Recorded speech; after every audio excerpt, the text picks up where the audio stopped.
아버지 하나님 감사합니다. 참으로 주님에 대한 사랑이 우리에게 넘치기를 원합니다. 참으로 주님께서 우리를 불쌍히 여기시고 긍휼히 여기심으로 우리를 구원해 준 것처럼 우리 또한 우리 이웃들에 대해서 또 불신자들에 대해서 긍휼히 여기고 안타까워하는 그 마음을 함께 품기를 원합니다. 그들을 위해서 전도하기를 원하며 또 그들을 위해서 기도할 수 있는 그런 마음들을 허락하여 주시옵소서. 그래서 주님께서 하늘의 영광을 버리고 우리를 찾아온 것처럼 우리 또한 우리의 조그마한 편안함과 안식함을 내려놓고 그들의 좀 불편하지만은 주의 복음을 증거하고 전달함으로써 그들의 참된 안식과 기쁨 가운데 가할 수 있도록 저희를 사용하여 주시옵소서. 또 오늘 이 시간 주의 말씀을 통해서 하나님을 알아가는 시간 되게 하시고 또 주님을 알므로써 우리에게 주님의 기쁨이 가득하기를 원하며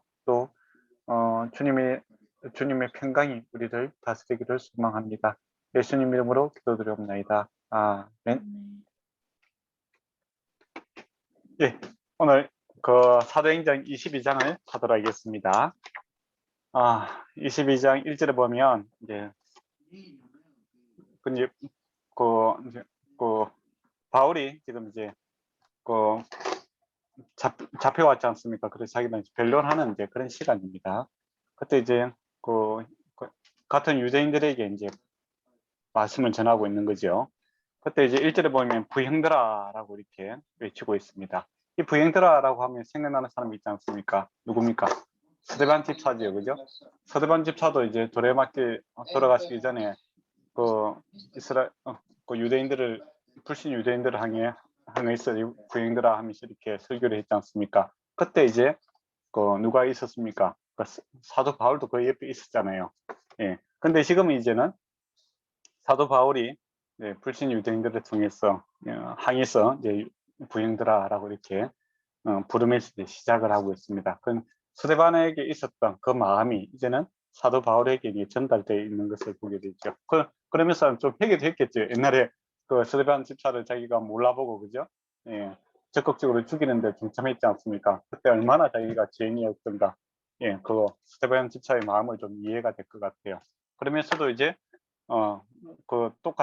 스데반 집사가 가졌던 그 마음, 그 같은 민족인데 같은 그 유대 민족이다 하나님을 모르고 예수님을 대적했던 그들을 좀 정말 불쌍히 여기는 마음으로 이렇게 변명을 하고 있다라는 겁니다. 그 마음이 전달이 되고 있죠. 처음에는 예수 그리스도께서 온 인류를 향해서 품었던 그 불쌍히 여기는 마음, 긍휼히 여기는 마음이 스데반 집사에게 있었다면 지금은 이제 동일하게 바울에게도 있다라는 겁니다. 그렇다면 저와 여러분도 이 마음이 있어야 됩니다. 사실은 그죠? 불쌍히 여김. 예수 그리스도께서 우리를 불쌍히 여기신 것처럼 우리도 믿지 않는 자, 또 심지어는 이제 원수까지도 불쌍히 여기는 그 마음에서부터 이 복음이 시작되고 복음의 증거가 시작되고 있다라는 것이죠. 그래서 이제 보면 이제 1절에서 이제 5절까지는 이제 바울이 이제 그리스도를 믿기 전에 바울의 삶에 대해서 이야기합니다. 내가 어떤 사람이다, 즉 이야기를 하죠. 네. 그리고 이제 6절에서 16절까지는 바울이 그리스도를 만난 사건. 네, 옛날에는 여러분과 똑같은 믿지 않는 사람이었고 예수님을 핍박했던 사람인데 그러나 하나님께서 나를 찾아왔다.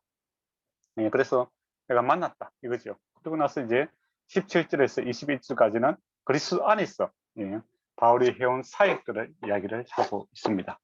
예, 그러니까 삶의 전도이죠, 그죠? 전도라는 것은 가장 확실한 방법이 뭡니까? 내가 만난 주님, 나는 주님을 어떻게 만났다. 예, 그 사실성에 대해서 이야기하는 거죠. 정인은 아닙니까? 정인은 뭐죠? 경험이 있는 자, 현장에 있었던 사람, 그 목격자, 이런 사람들 정인이라고 하지 않습니까? 그래서 예수님께서 우리를 정인으로 불렀습니다. 그러니까 전달자가 아니라 정인. 그러니까 전달자는 안 믿어도 전달자가 될 수 있겠죠. 내가 성경 공부를 하고 또 뭐 학문을 공부해서 기독교는 이런 사상을 이야기한다더라 라고 하면 전달자가 될 수 있잖아요. 그죠? 그러나 하나님께서는 그게 아니라 우리를 정인으로 불렀던 거예요. 실제로 부활하신 주님을 내가 만나야 되고 내가 변화해야 되고 그래서 내가 예수님 만나니까 너무 좋더라. 천국이 내 안에 있더라. 여러분도 예수님 믿었으면 좋겠다. 나는 이 산 정인이 되어야 된다라는 겁니다. 그래서 바울이 이제 삼정인의 자세로 이것을 증거하고 있습니다. 그래서 이제 1절에서 이제 3절을 보면 바울이 이제 같은 동족이죠. 유대인들에게 이제 밝히는데, 바울에게 가했던 비난이 있죠. 고수했던 사건이 뭡니까? 이 성전을 갖다가 더럽혔다 이거죠. 이방인을 갖다가 데리고 성전에 들어갔다라는 것이죠. 근데 사실이 아닙니다. 그죠? 근데 참 우리가 이제 이런 이제 경우가 있죠. 사실이 아닌데 그걸 증명해내라 하는 경우가 있지 않습니까? 참 안타깝죠. 그때가 어떻게 보면 하나님께서 주신 기회다. 이제 그 내가 여기서 무엇을 해야 될 것인가 여기에 대해서 깊이 한번 생각해 보아야 될 시간인 것 같아요. 우리가 저와 여러분이 목회를 하고 또 그리스도인으로 살아갈 때 한 일에 대해서 뭐 변명을 하라, 잘못한 것에 대해서 회개하라, 이건 가장 쉬운 것 같아요. 잘못한 것은 용서로 구하면 되잖아요. 책임지면 되는 거고, 그죠? 근데 하지도 않는 일 때문에 내가 변명을 해야 된다라는 일들이 생기게 될 때, 그 어떤 사람들은 뭐 울고 있는 경우도 있고, 그죠? 억울하다고 계속 한소연하는 경우도 있는데, 어떻게 보면 그때 하나님께서 모든 것을 주관하시는 분이시니까 하나님께서 왜 이런 시련을 주시는가, 또 다른 말로 하면 이런 기회를 주셨는가, 나에게서 무엇을 해야 되는가라고 할 때 바울은 억울하다 이게 아니라 예수 그리스도를 증거하는 증거의 시간으로 삼고 있다라는 겁니다. 그러고 보면 사도 바울이 정말 무엇을 하든지 그 마음속에 예수 그리스도가 꽉 차 있었던 사람이에요. 그래서 억울한 일, 기쁜 일, 좋은 일, 슬픈 일을 만났던 간에 무엇이든지 예수 그리스도의 심령으로 이것을 바라보고 또 주님이라면 어떻게 하실까를 몸소 이렇게 보여주고 있는 사람이었다라는 겁니다. 그 점을 우리가 좀 놓치면 안 될 것 같아요. 그래서 내 안에 또 여러분 안에 예수 그리스도의 영이 가득 참으로써 모든 일어나는 좋고 나쁜 일을 주님 안에서 해석하고 주님이라면 어떻게 하실 것인가, 또 주님께서 실제로 하심을 우리가 증거하고 전달하는 그런 사람이 되었으면 좋겠고, 또 바울이 이제 과거의 삶을 갖다가 돌아볼 때 그리스도 중심으로 그리스도를 만나기 전과 만난 후 조금 동행하고 있는 이 사건으로 이제 자기 삶을 갖다가 이렇게 이야기를 하고 있지 않습니까? 그렇다면 저와 여러분도 당신은 어떤 사람입니까? 이렇게 이야기할 때 내가 그리스도를 만나기 전과, 그리고 예수님이 나를 찾아와서 그때의 감격과, 그리고 주님과 함께 살아감이 이와 같다라는 삶이 좀 정리가 될 수 있는 그런 삶이 좀 되었으면 좋겠어요. 근데 보통 이제 그리스도인들 중에서도 뭐 저도 그럴 수도 있고 여러분도 그럴 수도 있는데, 자기 자신을 갖다가 그리스도와 이게 연결시켜서 이야기하지 못하는 그런 경우가 많은 것 같아요.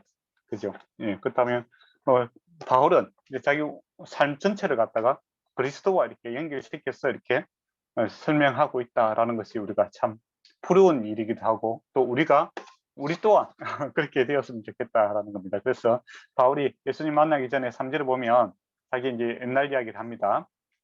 유대인으로서 빌리기아 다소에서 났다라는 겁니다. 저번에도 말씀드렸지만 다소는 그 지도에 봤죠, 그죠? 예, 지도에서 보면 이제 해상로와 이제 그 해상로, 그 육로, 예, 그 교통의 요지입니다. 그리고 군사적인 요지이기도 하고 학문을 갖다가 많이 이렇게 공부하는 그런 곳이죠. 예, 거기서 이제 태어났다라는 겁니다. 네, 그리고 그가 태어난 곳이 이제 지리적으로 또 군사적으로 중요한 지역이기 때문에 또 그것을 로마 시민권을 이제 얻을 수 있는 이제 그런 사람이 있죠. 그러면 바울의 집안이 상당히 괜찮았다 이렇게 볼 수 있습니다. 좋은 집안에서 이제 태어났고 또 신앙심도 있었죠. 그래서 어렸을 때 이제 거기서 계속 있는 것이 아니라 유대로 이제 유학을 하는 겁니다. 그래서 가말리의 문화에서 이제 공부를 했다라는 겁니다. 옛날에는 이제 지금은 이제 우리가 어떤 뭐 학교가 중요하잖아요. 무슨 학교, 그죠? 뭐 도쿄대 대학 그런 학교 이름은 되지만 옛날에는 이제 누구에게 배웠느냐, 선생님이 중요한 겁니다. 근데 자기가 이제 자기를 가르쳤던 분이 누구냐라고 했을 때 가말리엘로 갑니다. 가말리엘은 누구냐면 힐렐의 이제 손자로서 유명한 율법의 랍비입니다. 그러니까 힐레 학파가 이제 그 당시 거의 뭐 주름 잡고 있다고 이렇게 봐야 됩니다. 예, 그 대세를 이루고 있는 사람의 손자, 네, 아주 유명하신 분이에요. 예, 예, 그 사람의 수제자였다라는 겁니다. 그러니까 자기가 정통 바리새인으로서 또 유대인으로서 유대인을 참 사랑해서 참 열심히 살았다. 이제 그 이야기를 하고 있는 거죠. 정통성을 따지자면 나만큼 유대인이었다. 그렇게 이야기를 하고 있습니다. 그리고 오늘 너희 모든 사람처럼 하나님에 대해서 열심히 있는 자다. 이렇게 하고 있죠. 그리고 사절 보면 내가 이 돌을 박해하여 사람을 죽이기까지 하고 남녀를 개박하여 옥에 넘긴다니. 자기가 옛날 삶이 정말 하나님 나라를 위해서 나는 이것이 옳은 줄 알고 그렇게 했다는 겁니다. 예수 믿는 사람들을 죽이는데 앞장섰고 스데반 집사가 죽는 일에 이제 옷을 맡았다라는 거 아닙니까? 그거는 중요한 일에 관여를 했다라는 겁니다. 그리고 열심히 특심해서 어떻게 합니까? 대제사장에게 그 서류를 받아서 밤의 세계, 즉 외국이죠. 외국에 있는 그 기독교인들을 박해하기 위해서 그가 갔던 것을 다 안다라는 겁니다. 누가 알고 있느냐? 대제사장도 알고 있고 모든 장로들도 알고 있다. 그들이 내 증인이다라는 꼭 이야기를 합니다. 객관적이고 사실적인 이야기를 하고 있죠. 근데 이제 변화가 있었다는 겁니다. 나도 이제 여러분하고 똑같은 그런 생각을 가지고 있었는데 지금의 나는 그때와 나는 다르다라는 겁니다. 그럼 그 터닝 포인트가 뭐냐라고 했을 때 주님이 나를 찾아왔다라는 겁니다. 주님이 보니까 주님이 나를 찾아온 겁니다. 우리도 예수님께서 우리 찾아왔기 때문에 우리가 예수님을 만나게 되는 거죠. 그게 은혜입니다. 유대교의 종교는 뭡니까? 내가 하나님을 찾아가는 종교죠. 다른 종교들도 다 같습니다. 그런 의미에서 뭐로 가든 설마 가면 된다. 뭐 그런 말이 있잖아요. 모든 신은 똑같다. 이 말은 인간의 힘으로서 이렇게 가는, 그래서 최정점에 있는 신과 만나는 그런 관점에서 보면은 이제 유대교나 다른 이방 종교는 같은 것 같아요. 근데 기독교는 그렇지 않습니다. 하나님을 대적하고 예수 그리스도를 핍박하고 있는 그를 하나님께서 찾아와서 변화시켜서 하나님의 백성으로 올려주는 그런 이제 승화시키는 그런 놀라운 전혀 다른 종교지요.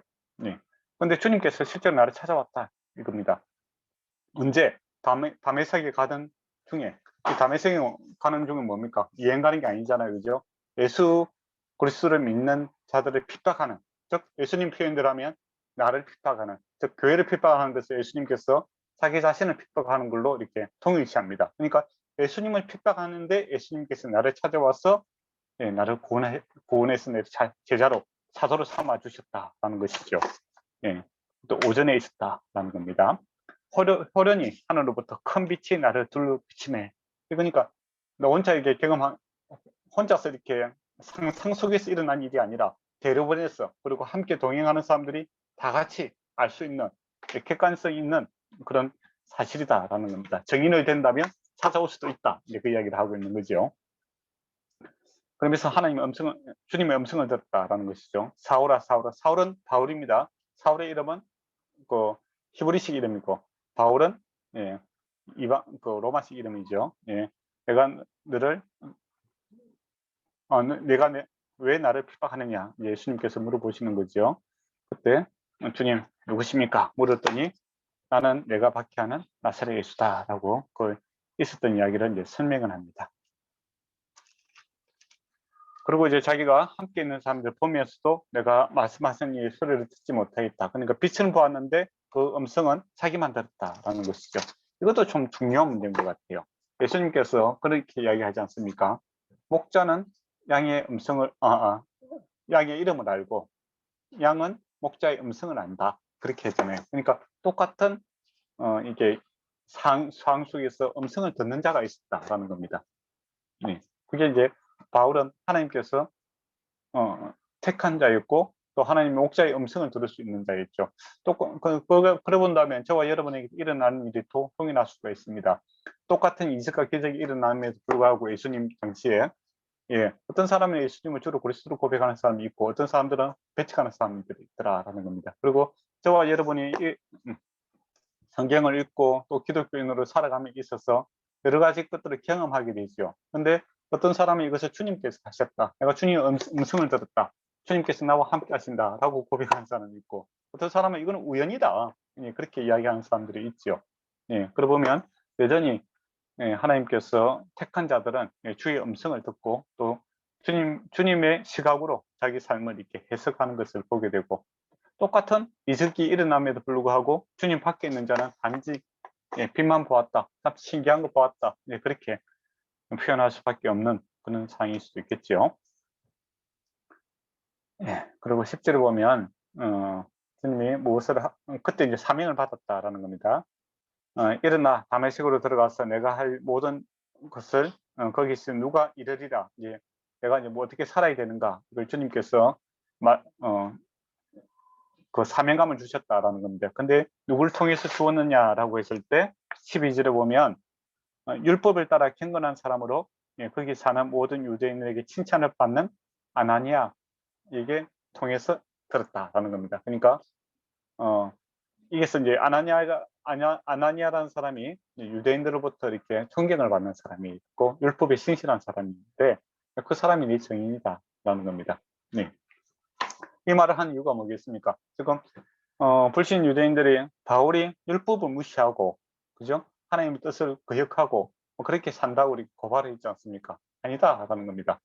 나도 율법을 사랑하고 옛날부터 사랑했고, 내가 지금 이렇게 살아가는 것은 여러분이 잘 알고 있고 경건하다고 이야기하고 존경하고 있는 그 사람과 나는 똑같은 길을 가고 있는 그런 사람이다 라고 이제 정인을 이제 대고 있는 거죠. 그리고 13절을 보면 형제 사울아 다시 보라 하거늘 즉시 그를 쳐다보았거늘 하고 됐죠. 그가 또 이르되 조상들의 하나님이 너를 택하여 너로 하여금 자기 뜻을 알게 하였고 의인을 보게 하시고 그 입에서 나는 음성을 듣게 하셨으니, 그러니까 여기에 대한 설명을 해줬다라는 겁니다. 내가 이제 음성을 듣고 그랬는데 누군가 이제 물어봤더니 그것이 조상대대로 우리가 믿고 있던 그 하나님의 음성이었다, 이렇게 이야기를 하고 있죠. 그러니까 예수님이 곧 하나님이시다, 이제 그런 이야기도 되고 이 정통성이 있는 이야기다라는 겁니다. 그러니까 바로 이 말은 이제 역으로 이야기하면, 듣는 유대인들에게 이야기하면, 너희가 정말 구약의 하나님을 믿는다면 이 예수님을 믿는 것이 당연한 일이다, 이걸 보고 또 새로 생긴 이 기독교가 전통성이 있는 것이다 라는 겁니다. 그러니까 아브라함의 하나님이 믿었던 그 언약의 하나님, 그리고 아브라함이 믿었던 그 믿음과 지금 우리가 예수를 믿고 있는 것은 동일성을 갖고 있는 것이다 라는 것이죠. 반대로 이야기하면 어떻게 되겠습니까? 너희가 지금 하고 있는, 너희가 믿고 따르고 있는 것은 정통성이 없는 이단이다, 그 이야기 되겠죠. 그러면 이제 기분이 나쁠 수도 있습니다. 그리고 15절을 보면 내가 그를 위하여 모든 사람 앞에서 보고 들은 것을 정인이 되리라 이제 합니다.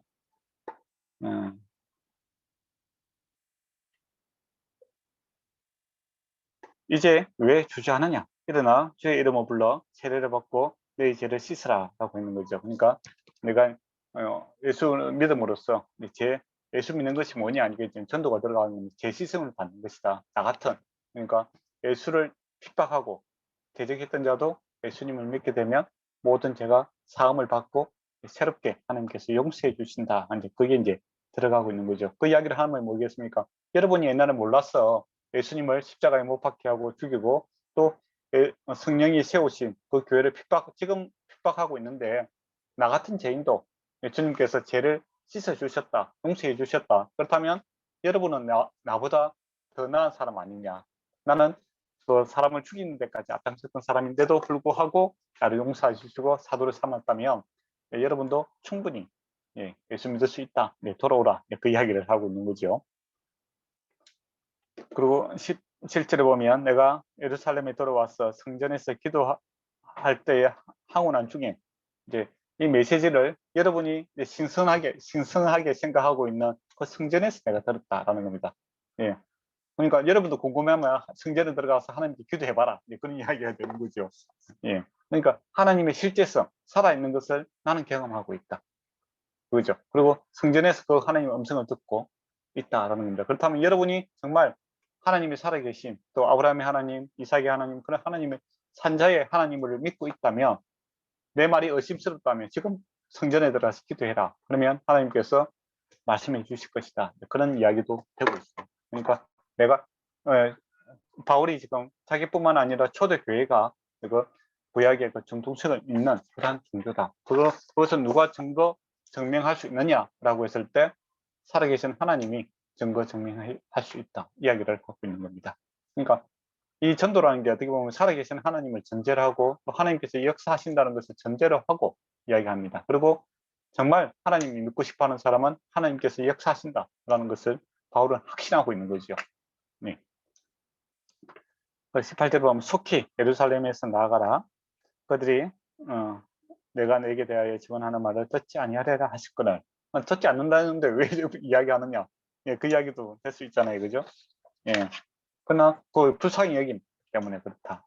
그 이야기를 하고 있죠. 예. 그러니까 더 이상 이제 자기가 이제 예루살렘에 왔을 때 올라갈 때 고난을 받는 줄 알았잖아요. 그죠? 그럼에도 불구하고 또 다른 마음이 있지 않습니까? 그럼에도 불구하고 불쌍히 여기는 마음 때문에 전도했다라는 거죠. 그거는 예수 그리스도가 품었던 그 마음입니다. 예. 내가 이렇게 위험한 줄 알면서도 이야기하고 있는 거, 목숨 걸고 내가 이 증인을 하고 있다라는 겁니다. 근데 사실성이 있다라는 것이죠. 진실한 내용이다. 누가 그 짓을 위해서 목숨을 걸겠느냐 이야기를 하고 있는 거죠. 예. 정말 이게 간절함이 이렇게 묻어 있는 그런 설교, 변명이 아니라 정말 설교를 하고 있고 또 전달을 하고 있다라는 것이죠. 이런 이제 마음이 이제 우리에게도 있었으면 좋겠다 싶은 생각이 듭니다. 근데 저도 그렇고 이제 전도할 때 좀 부끄러운 가운데 하죠. 안 믿으면 어떻게 할까? 좋은데 증명한 길이 없는 그렇게 생각하는데 주께서 역사하신다 확신을 가지고 나 나 같은 사람도 주님께서 선택해서 믿게 했다면 어느 누구도 믿게 할 수 있다라는 그 자신감을 가지고 이야기해야 되고 또 받아들이지 않는 사람이 그러니까 전도를 했을 때 그 사람이 기분 나빠할 수 있다는 겁니다. 그것 때문에 돌에 맞을 수 있고 또 친구 관계가 깨질 수 있다는 겁니다. 그렇지만은 뭡니까? 영원한 생명을 예, 얻지 아니하면 이 세상에서 달콤한 삶만 누리다가 죽는 것이 더 비참하지 않습니까? 그는 그 사람을 위해서 정말 어, 그렇게 해서는 안 되는 일이죠. 그렇죠? 예. 그래서 이제 그 애타는 마음이 우리 사실은 이 논리적으로 이렇게 그 하는 것도 중요하지만 애타는 마음을 함께 품는 것도 중요하고 또 바울이 자기 삶을 갖다 그리스도 중심으로 이렇게 해석해내는 그 시각을 우리도 가지고 있었으면 좋겠다라는 겁니다. 그래서 내 삶을 갖다 주님의 중심으로 주님께서 역사하시는 그 방향으로 이렇게 잡아낼 수 있는 그런 바울이 참 부럽기도 하고 또 그랬으면 좋겠다 싶은 생각을 합니다. 예.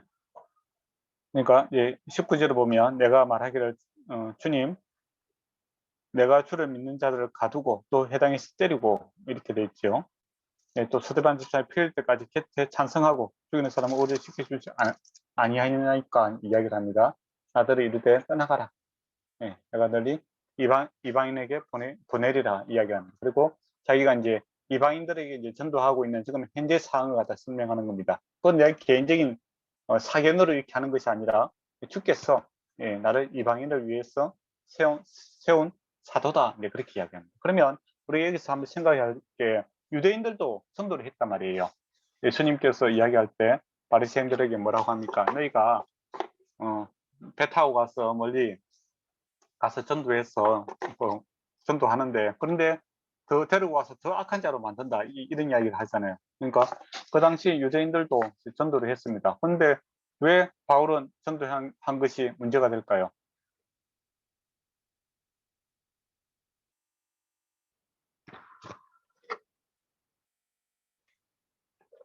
유대인들은 이제 전도할 때 먼저 유대인이 되어야 되는 겁니다.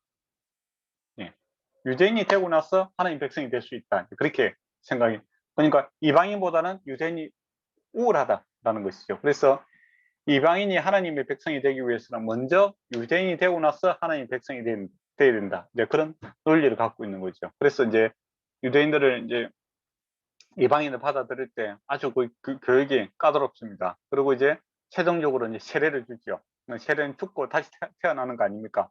그래서 우리가 교회에서도 그 새로운 신자 들어오면 새신자 뭐 그렇게 이야기하잖아요.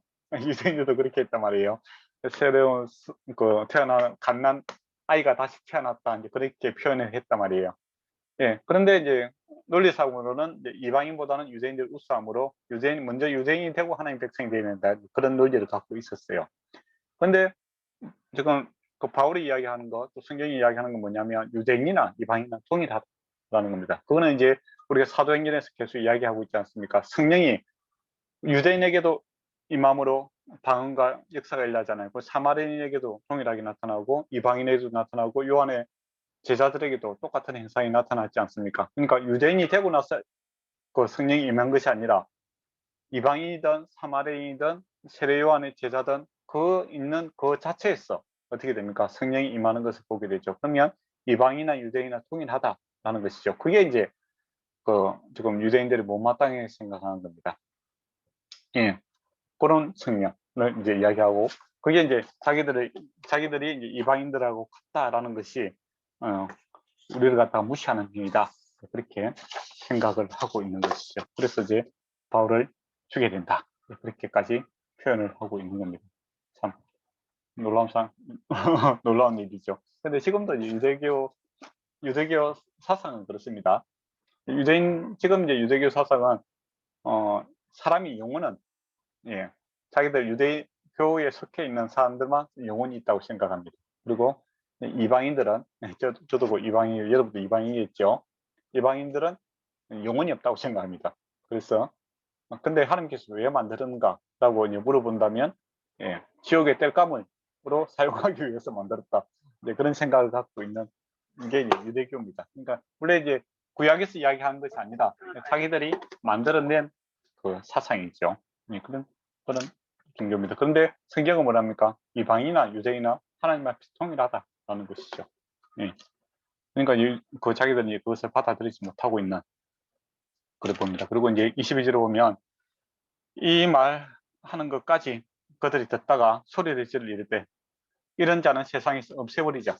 예, 둘러싼 자가 살려둘 자가 아니다라고 이야기합니다. 옛날에 이제 자기가 바울이 했던 것처럼 이제 불신 유대인들이 지금 그렇게 반응을 하고 있는 것을 보게 되죠. 즉, 자기들이 죽인 예수님을 하나님이라고 이야기하고 있고, 또 자기들이 이제 유대주의적 우울 사상을 갖고 있는데 그게 아니라는 것이죠. 또 심지어는 어떻습니까? 하나님이 찾아왔는데 너희가 하나님 죽였으니까 어떻게 보면 이방인들보다 더 못한 사람들이다 이거죠. 그렇지 않습니까? 이방인들은 몰라서 그렇다고 하지만 너희는 성경을 알고 있고 또 성경을 갖고 있음에도 불구하고 죽였다라는 것이죠.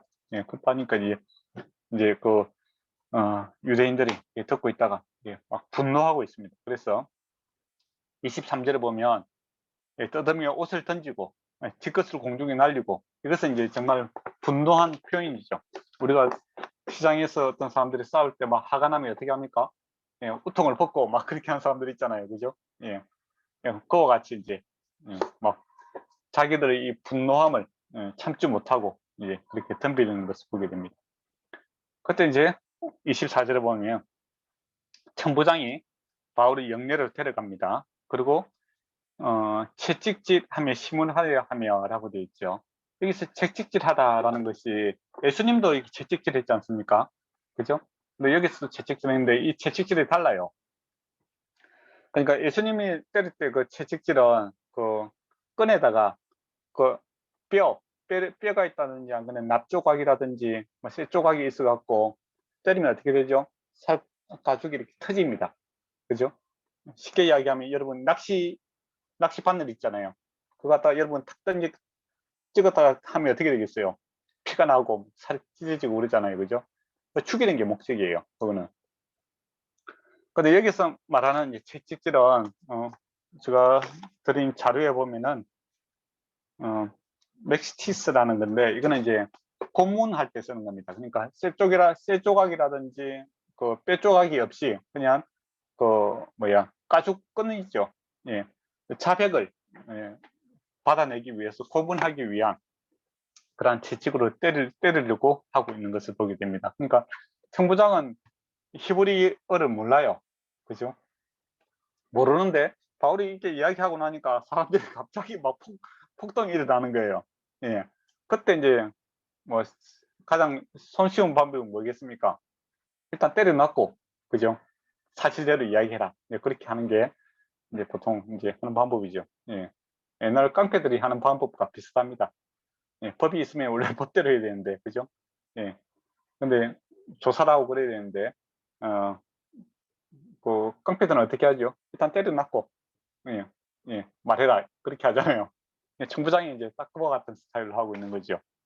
예, 채찍질을 준비해서 일단 좀 때리고, 그 다음에 무슨 말 했는지 이실직고 아래라. 이제 그런 식으로 하려고 합니다. 근데 바울이 보면 어떻게 합니까? 일단은 잡혀요. 포박을 당하고 딱 때리려고 하니까 뭐라고 하죠? 자기가 로마 시민이다. 그 이야기를 합니다. 예. 그 로마 시민은 이제 소위 말하면 지금 우리가 인권을 이야기하잖아요. 그런 인권을 그 혜택을 받을 수 있는 사람들이에요. 그러니까 고문을 당하지 않을 권한이 있고 재판을 받을 수 있고 또 공개처형을 그러니까 당하지 않고 공개처형을 당하는 건 부끄러운 일이잖아요. 그죠? 그래서 엄밀하게 이렇게 사형당할 수 있고 그 다음에 또 자기가 상수할 수 있는 로마 황제에게 상수할 수 있는 그런 권리가 있습니다. 그러니까 지금 우리가 뭐 억울한 일 당하면 법정에 가서 무죄 추정의 원칙이 있지 않습니까? 그죠? 그러니까 제가 결정나기 전까지는 이제 죄인이 아니다. 이제 그런 권리를 이제 누릴 수 있는 게 로마 시민이 갖고 있는 특권이에요. 그러니까 만약에 생각해 보세요. 여러분이 로마 시민인데 외국에서 사고를 쳤어. 근데 그 재판장에서 재판하려니까 나는 로마에 가서 이렇게 재판을 받겠다라고 하잖아요. 그러면 로마에 가서 그러면 재판을 해요. 그러면 재판관이 누구 편에 들어줄 것 같아요? 예, 팔은 안쪽으로 굽죠. 예, 그러면 이제 무죄가 될 확률이 많잖아요. 예, 그만큼 이제 로마 시민이 되는 것은 그 당시 상당히 큰 그 권한 그 자체가 이제 상당히 큰 기득권을 갖고 있는 겁니다. 근데 바울이 아주 지혜롭게 행동합니다. 예, 포박할 때 내가 로마 시민이야 그렇게 이야기하지 않고 딱 때리려고 하니까 이제 이야기를 하는 거예요. 그건 왜 그랬을까요? 그만큼 상대방이 그니까 뭐라 해야 될까? 뭐라 해야 되죠? 약간 그러니까 빠져나갈 구멍을 안 준다고 해야 되나요? 그렇죠. 예, 작정상 그런 거죠. 근데 다른 사람이 실수하기를 기다리고 있는 거죠. 예. 청부장이 실수하기를 기다렸다가 내가 신부를 밝힘으로써 너 지금 법대로 안 하고 잘못하고 있어. 나한테 지금 잘못한 거야. 그렇게 되잖아. 그러면 그때부터는 이제 청부장이 어떻게 되겠습니까? 자기 실수 잘못한 것을 감추기 위해서 적극적으로 바울의 편이 될 수밖에 없잖아요. 그렇잖아요. 바울이 이제 그걸 좀 이용을 하고 있습니다. 예. 그러니까 이제 청부장이 깜짝 놀라는 거죠. 예. 그래서 물어보면 다시 확인하죠. 내가 로마 시민이냐? 내게 말하라. 라고 하니까. 그러면서 자기 이야기를 하니까 나는 돈을 주고, 예, 로마 시민권을 얻었다라고 이야기를 하고 있죠. 그 당시 이제 클라우디우스 누구 황제입니까? 그 당시 이제 그 로마에서 이제 그,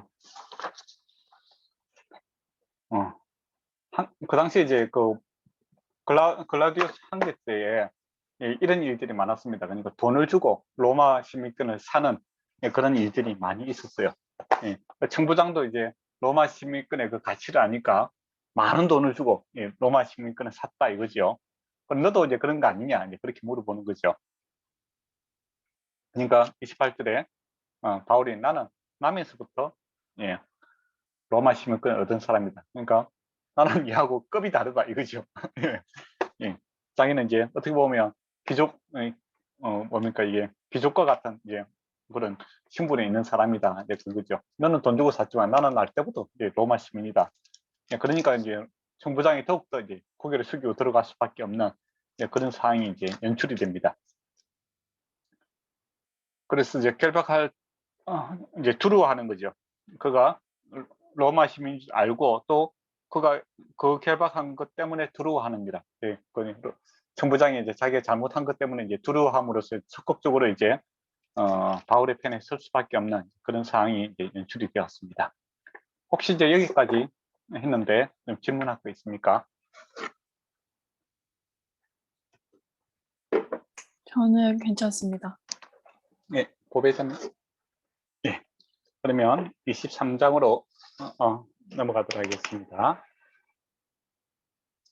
그 이튿날 이제 청부장이 유대인들이 이제 무슨 일로 그를 고발한 이 정상을 알고자 하여 결박을 풀고 제사장들과 온 공회를 모으고 바울을 데리고 내려와서 그 앞에 세우니라 이제 이야기, 이제 정식 재판이 이렇게 열리게 됩니다.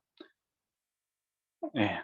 그리고 1절에 보면 바울이 공회를 주목하여 이르되 여러 형제들아 오늘 나는 범사의 양심을 따라 하나님의 섬겼노라 이제 그렇게 이야기를 합니다.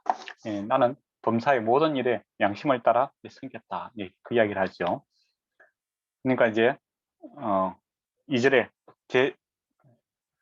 대제사장 아나니아가 바울 곁에 있다가 그 입을 치라 이제 이야기를 합니다. 그것도 웃기잖아요. 예. 재판관이 예. 일단 뭐 자기가 증거를 하고 있는데 죄도 이렇게 바뀌지 않고 때리려고 하는 거예요. 그러니까 바울이 뭐라고 합니까? 회칠한 담이요 이렇게 이야기합니다. 그는 옛날에 그 예수님께서도 바리새인들과 또 이런 사람들을 보고 이야기했던 거죠.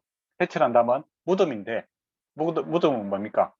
썩은 냄새나는 곳이잖아요. 근데 그것을 아름답게 포장하기 위해서 하얗게 해치를 했는 거죠. 그러니까 당신이 그렇게 멋있는 옷 입고 거룩한 척 하는데 사실은 너가 지금 그 생명의 일이 아니라 정말 그 불법을 행하고 있다. 이제 그렇게 표현하고 있는 겁니다. 하나님이 너를 치시다. 그렇게 이야기하죠. 그러면서 이제 율법을 이야기합니다. 나는 율법대로 심판하고 앉아서 율법을 어기고 있다. 이야기를 하고 있죠. 그러니까 재판을 해야 되는 사람이 근거가 뭡니까? 기준이 율법이잖아요. 근데 율법은 당신이 어기고 있다. 그렇게 얘기하고 있죠. 그러니까 옆에 있는 사람이 하나님의 대제사장을 네가 욕하느냐 이렇게 이야기하고 있죠. 근데 바울이 이 대제사장을 모를 수가 있어요. 왜 몰랐을까요? 시간이 많이 흘렀거든요. 그렇게 해서 이 대제사장이 이제 한 몇 번 바뀌었습니다. 예. 그러니까 옛날에 바울이 처음에 만났던 그 대제사장하고 지금 있는 대제사장은 다른 사람이죠. 그래서 잘 모를 수도 있고 또 모른 척 할 수도 있는 거예요. 그러니까 대제사장이 하나님의 말씀대로 이렇게 기준을 갖고 심판을 해야 되잖아요. 근데 당신이 하나님의 말씀을 어기고 그렇게 한다면 그게 무슨 대제사장이냐 이렇게 다시 반문을 하고 있는 그런 이야기를 하죠. 그러면서 이제 바울이 성경을 댑니다. 너희 백성의 관리를 비방하지 말라 하였느니라. 이제 성경에서 그런 말이 있다. 이제 그래서 내가 이제 미안하다. 이제 그 이야기를 해요. 그러니까 대제사장 너는 율법을 어기고 있지만은 나는 지금 정인하고 있는 나는 하나님의 말씀을 잘 지키고 있다. 이제 그 이야기를 합니다. 그러니까 법대로 해보자. 이제 그 이야기를 이제 하고 있는 거죠. 그러니까 바울이 이제 이 재판이 이제 공정하지 않고 결론이 이제 뻔히 나와 있다라는 것을 이제 직감을 했는 거죠. 원래 답정너라는 게 말이 있잖아요, 그죠? 네. 딱 뭐 무슨 말을 하든지 정해놓은 답이 있다는 거.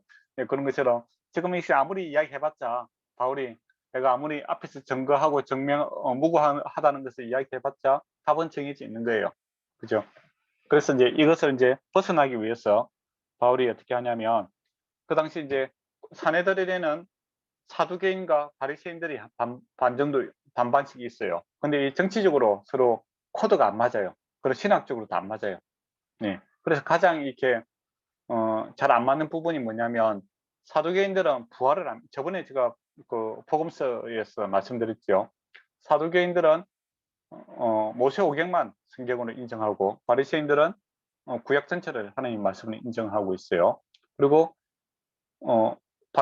사두개인들은 죽고 나면 영혼 소멸 끝이라고 생각해요. 부활을 안 믿습니다. 천사도 안 믿고.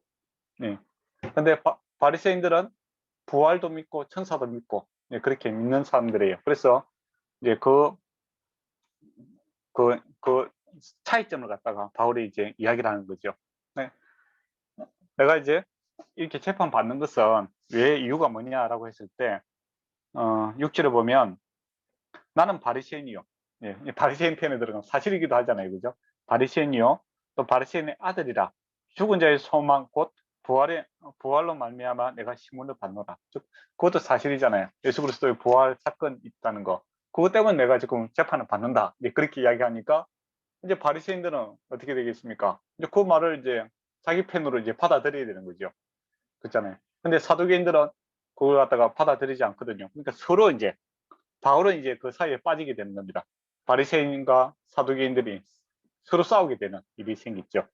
예. 부활이 있다 없다 하면서 이제 서로 이제 열심히 싸우게 되는 이제 분쟁이 다툼이 일어나는 것을 보게 되죠. 실제로 보면 바리새인과 사두개인들 사이에 다툼이 생겨 무리가 나누어지더라라는 겁니다. 그러니까 바울이 참 어떻게 보면 참 지혜로운 사람이고 핵심을 잘 공략하는 사람이기도 합니다.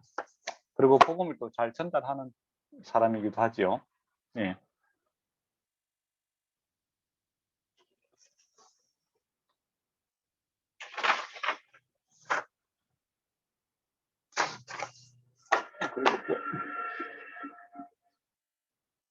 네, 8절에 있네요. 사두개인은 부활이 없고 청사도 없고, 예, 바리새인은 다 있다 합니다. 이제 그 이제 정치적 차이를 가지고 이용해서 이 문제를 갖다 해결하고 있는 것을 보게 되죠. 예. 10절에 보면 이제 분쟁이 생겼습니다. 그러니까 청부장이 이제 바울이 그들 사이에 씻길까 싶어서 이제 구인들을 명하여 그를 이제 데리고 영내로 이제 들어가는 거죠. 영내는 어디겠습니까? 그 옆에 있는 안토니의 성체로 데리고 가는 거죠. 그래서 그를 이제 보호하고 있는 것을 보게 됩니다. 그때 이제 11절에 보면 그날 밤에 주께서 바울 곁에 서서 이르되 담대하라. 내가 예루살렘에서 나의 일을 증언한 것 같이 로마에서도 증언하리라 하리라 이야기를 합니다. 이 말씀은 또 미리 또 예수님께서 말씀하셨잖아요. 그죠? 근데 또 이야기를 하고 있는 겁니다. 네, 그게 이제 중요해요. 저와 여러분이 이제 낙심하고 힘들 때 하나님께서 뭐 특별한 말씀을 안 하십니다. 옛날에 했던 거. 너는 내 아들이다. 또 내 자녀다. 사랑하는 내 자녀다. 이야기를 하고 내가 너와 함께 하겠다. 그 성경이 다 있는 이야기잖아요. 세상 끝날까지 내가 너와 함께 하겠다. 그리고 강하고 담대하라. 그 이야기를 하시잖아요. 예. 그러니까 이미 알고 있는 이야기지만은 힘들고 지쳤을 때 주님께서 다시 하나님의 약속을 재확인시킴으로 그 힘을 주고 또 비전을 제시하고 있는 것을 보게 되죠. 예, 그렇습니다. 그래서 이제 저와 여러분이 말씀을 가리키는 것도 그래요. 설교하는 것도 사실 이미 알고 있는 내용이잖아요. 하나님께서 함께 하신다는 거, 하나님께서 우리 사랑한다는 거, 그죠? 예, 그리고 우리가 소망이 있다는 거 이야기하고, 네, 그리고 믿음이 있다는 거 이야기하잖아요. 그게 어떻게 보면 주일날 매주 하는 내용입니다. 근데 객관적으로 생각하면 왜 똑같은 이야기 하느냐 그렇게 될 수도 있잖아요. 그죠? 그렇지만은 똑같은 이야기를 할 수밖에 없는 겁니다. 우리가 알고 있는 거하고 그 알고 있는 내용이 우리를 역동케 하는 것은 좀 다른 문제일 수도 있는 거거든요. 예, 그러니까 밥을 한번 먹으면 영원히 안 먹어도 되는 건 아니잖아요. 그죠? 에너지가 이제 소멸이 되는 겁니다. 그러니까 바울이 소명이 있는 사람이고 그 하나님으로부터 소명을 받은 사람이고 자기가 무엇을 해야 되는지 분명히 아는 사람이잖아요. 로마에 로마에 가고자 했던 비전도 있었는 거고, 그죠? 그리고 그리스도의 정인이 된다는 것도 자기가 계속 하고 있는 일입니다. 근데 이제 이런 분쟁이 생기고 계속 이렇게 억압을 당하고 힘든 상황이 오니까 사람이 어떻게 되겠습니까? 바울이라고 해도 사람이 침체가 되더라라는 것이죠. 영적인 침체가 생기더라라는 겁니다. 그때 우리를 새롭게 하는 것이 뭐냐라고 했을 때 하나님의 말씀이죠. 예수 그리스도께서 새로운 이야기 안 해요. 뭐 새로운 신비한 이야기를 주겠다 이게 아니라 이미 해왔던 그 말씀을 다시 우리에게 재확인시키는 것을 보게 됩니다. 그래서 저와 여러분들 이제 사역하고 또 신앙생활 하다 보면 이제 이렇게 영적인 전투라든지 삶에 있어서 지쳐가고 힘들고 침체하는 그런 시기가 반드시 있습니다. 그때 주께서 우리에게 아주 새로운 이야기 하는 것이 아니라 성경에서 이미 기록되어 있는 이야기들을 통해서 우리를 다시 새롭게 하죠.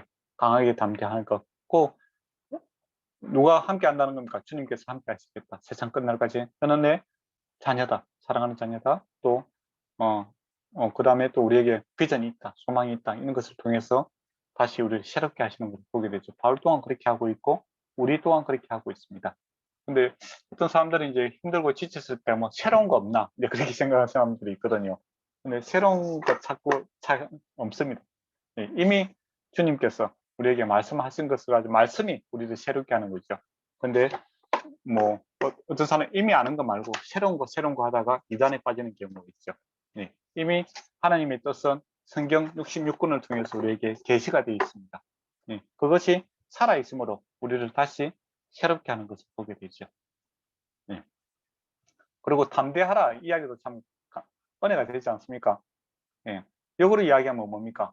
바울이 담대하지 못했다라는 겁니다. 낮에 그렇게 멋있게 그 행동했지 않습니까? 지혜롭고 멋있게 담대하게 행동했는데 밤이 되니까 혼자 있으니까 감옥에 있으니까 마음이 슬퍼지고 이렇게 뭡니까? 침체가 생기더라라는 것이죠. 예. 여러분도 저도 여러분도 그럴 수도 있죠. 사역은 멋있게 할 수 있습니다. 근데 혼자 있는 그 시간에 예, 낮에 있는 시간 말고 혼자 외롭게 있을 때 우리의 마음이 무너질 수도 있다라는 겁니다. 그것은 이제 바울뿐만 아니라 엘리야도 그렇잖아요. 갈멜산에서 바알의 제사장 400명을 갖다 죽이고 나서 그죠?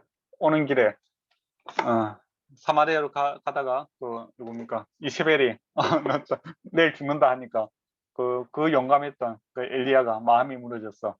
예, 예, 그 시내산까지 그냥 도망가 버리는 호렙산까지 도망가 버리는 그런 일이 생기게 됐죠.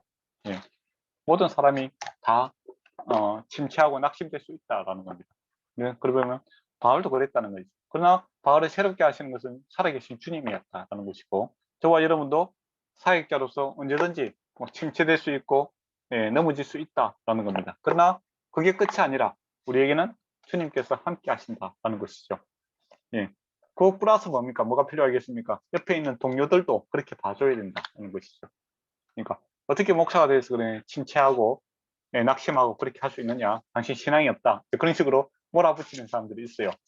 목사도 넘어질 때가 있고 또 침체할 때가 있고 목회하기 싫을 때가 있다라는 것이죠. 모든 사람이 다 그렇습니다.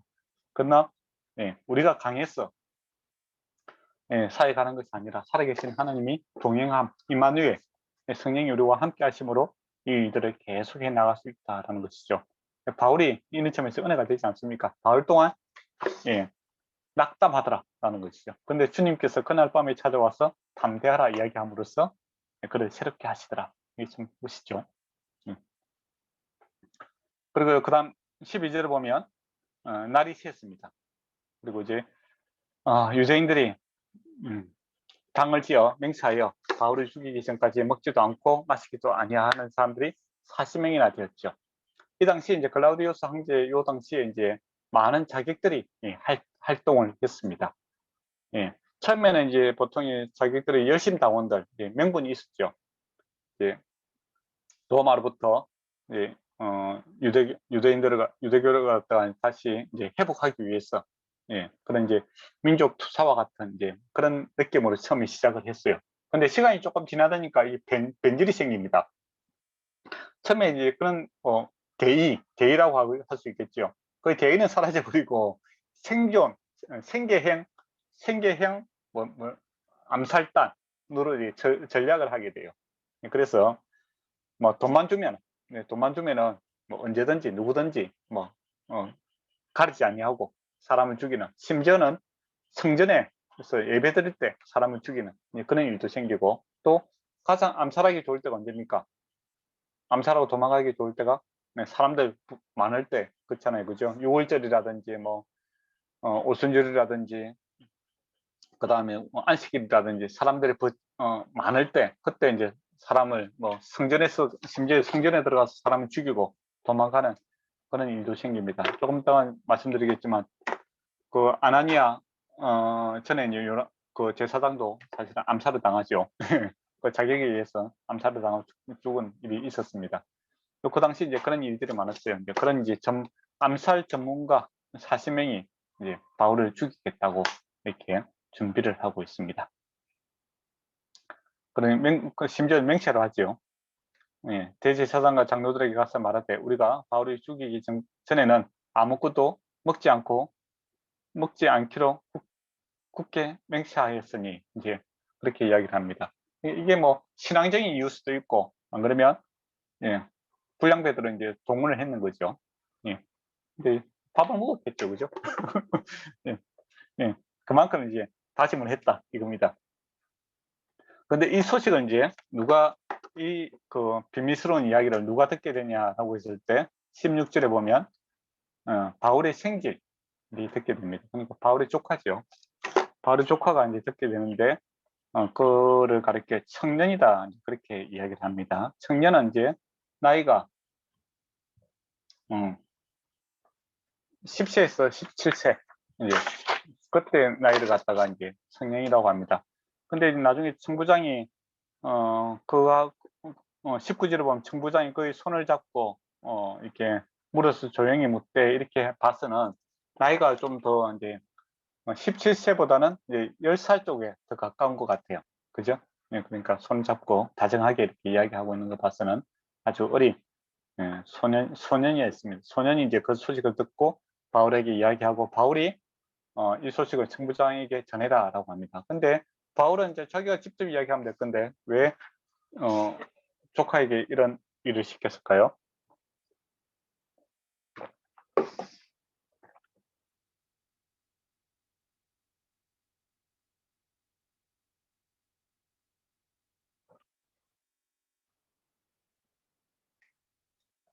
바울, 네. 그만큼 약간 집중되는 대상에서 벗어나기 때문인 건가요? 일단 바울 자신이 내가 이렇게 그 암살 위험이 있다 이야기하면 그 감옥 안에 있으면서 네가 뭐 들었다고 이야기할 수 있노? 이제 사실 그 뭡니까? 네가 괜히 두려우니까 이야기하는 거 아니냐? 그렇게 오해할 수가 있잖아요. 그렇죠? 근데 이제 외부에서 그리고 어린 아이가 또 거짓말 하지만은 거짓말 안 한 것처럼 또 오해할 수가 있잖아요. 그죠? 예. 그래서 어린 아이를 통해서 이야기를 하니까 더 사실이 더 사실처럼 들리게 되는 거죠. 그러고 보면 바울이 참 일을 할 때 보면 좀 지혜로운 것 같아요. 그래서 어떤 중요한 일을 내가 하고 싶은 이야기를 갖다가 객관성 있게 이야기하려면 다른 사람은 제3자를 통해서 이렇게 이야기를 해주는 게 좋잖아요. 그죠? 그렇게 할 때 더 기분이 좋죠. 칭찬도 그렇다고 하더라고요. 보고 이렇게 이야기하는 것보다 한번 거쳐서 이렇게 이야기를 하면 더 이렇게 마음에 와닿지 않습니까? 그렇죠. 네. 그렇다고 하더라고요. 네. 네. 그래서 바울이 이렇게 아주 지혜롭게 이야기를 하고 있습니다. 청부장이 이제 그리고 생질은 누이의 동생이라고 하네요. 누이의 동생, 바울의 누이의 동생. 그러니까 이 아이도 아마 바리새인 확률이 많죠. 어릴 때부터 바리새인 교육을 받았으니 같은 집안이니까. 그리고 19절에 보면 청부장이 그의 손을 잡고 물어서 조용히 묻되 내게 할 말이 무엇이냐 이렇게 아주 다정하게 이야기하는 거 봐서는 이 아이가 좀 약간 더 어린 아이인 것 같아요. 그래 유대인들이 공모했던 이야기를 하고 하지요. 그리고 이제 23절에 보면 22절에 보면 청부장이 청년을 보내며 경계하여 이를 아무에게도 알리지 마라 이야기를 합니다.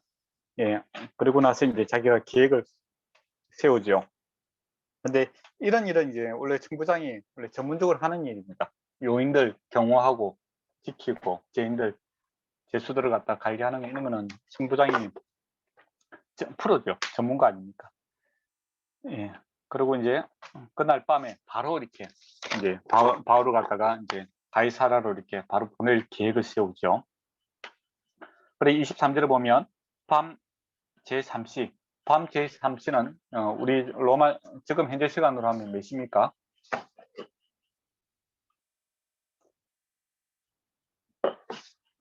맞습니다. 9시. 네, 9시. 네, 9시입니다. 9시. 네. 그 유대 시간은 이제 6시부터 그 시간이 시작된다고 했잖아요. 그죠? 그러면 지금 현재 이제 해 떨어지면 6시부터 네, 다시 이제 밤 3시니까 6시부터 3시간 가시면 9시잖아요. 그죠? 네, 밤 9시에 가이사를 보내기 위해서 보병 200명과 기병 70명, 창병 200명 다 합해서 470명을 갖다가 동원을 합니다. 그리고 바울을 갖다 짐승에 태워 짐승은 이제 여기서 말이겠죠. 말에 태워서 이제 같이 이동을 하는 거죠. 그러니까 예루살렘 자체가 이게 산악 지역이잖아요, 그죠? 네, 산악 지역입니다. 예, 그러니까 사실은 뭐 산악 지역 인제는 숨어 있기가 좋잖아요. 40명이 숨어 있다가 급습하기 좋고, 그렇기 때문에 이제 기병, 보병, 또 창병, 창을 던지고 이 돌멩이 던지는 그런 사람들이거든요. 그러니까 그 자기가 동원할 수 있는 많은 사람들을 동원해서 저 바울을 갖다가 지키기 위해서 애를 쓰고 있는 것을 보게 됩니다. 왜 그렇습니까? 자기가 잘못한 게 있기 때문이죠. 예. 자기가 잘못한 게 있기 때문에 더 이상 일이 커지면 안 되는 겁니다. 예. 그리고 또 나는 원래는 이제 자기 신분이 로마 사람이 아니잖아요, 그죠? 근데 로마 시민권을 얻었어요. 근데 로마 시민을 내가 보호하고 지킴으로 인하여 더욱더 친로마화된 사람이다라는 것을 강조하기 위해서 애를 쓰고 있는 것을 보게 됩니다. 그리고 이제 이동을 하는데 중간에 가서